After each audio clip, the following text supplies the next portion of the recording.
مولانا طارق جمیل صاحب اپنے بیان میں ہمیں دنیا کی عارضی حقیقت اور اللہ کی محبت کی طرف راغب کرنے کا پیغام دیتے ہیں۔ وہ فرماتے ہیں کہ ہم انسان دنیا کی چمک دمک کے پیچھے بھاگ رہے ہیں، حالانکہ یہ سب عارضی ہے۔ ہمیں سمجھنا چاہیے کہ ہمارا اصل مقصد اللہ کی رضا حاصل کرنا ہے اور اسی کے احکامات پر عمل کرنا ہے۔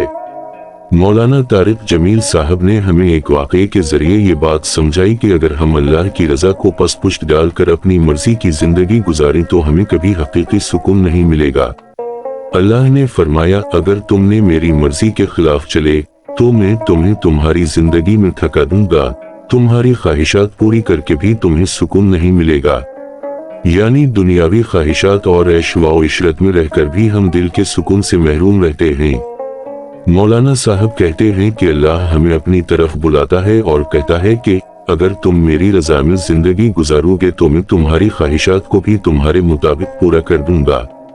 یہ اللہ کا وعدہ ہے کہ اگر ہم اس کی بات مان لیں اور اس کے بتائے ہوئے راستے پر چلیں تو ہماری زندگی میں سکون اور اطمینان آ جائے گا۔ مولانا طارق جمیل صاحب نے قرآن کی آیات اور احادیث کا حوالہ دیتے ہوئے یہ بات بتائی کہ اللہ وہ رب ہے جس نے ہمیں پیدا کیا اور ہمیں پال رہا ہے۔ وہ فرماتے ہیں کیا ہم اس خالق کی نافرمانی کریں گے جس نے ہمیں بے شمار نعمتیں عطا کی ہیں؟ وہی رب ہے جو دن کو رات میں اور رات کو دن میں بدلتا ہے، جو زمین کو گرمی اور سردی دیتا ہے، جو ہماری زندگی کو چلاتا ہے۔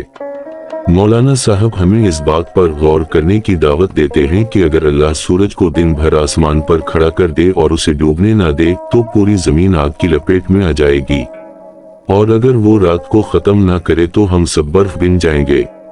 یہ تمام واقعات ہمیں یاد دلاتے ہیں کہ دنیا کا نظام اللہ کی مرضی سے چل رہا ہے اور اس میں ہمارا اختیار کچھ بھی نہیں ہے۔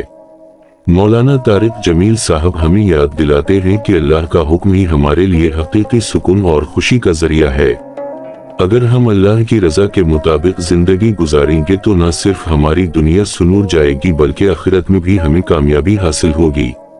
آج کے اس بیان میں مولانا طارق جمیل صاحب ہمیں اللہ کی طرف لوٹانے کی دعوت دیتے ہیں۔ وہ فرماتے ہیں کہ دنیا کی عارضی خوشیوں اور خواہشات کے پیچھے بھاگنے سے بہتر ہے کہ ہم اللہ کی رضا کو اپنی زندگی کا مقصد بنا لیں۔ اللہ ہمیں اپنی محبت عطا فرمائے اور ہمیں اس کے بتائے ہوئے راستے پر چلنے کی توفیق عطا کرے۔ آمین۔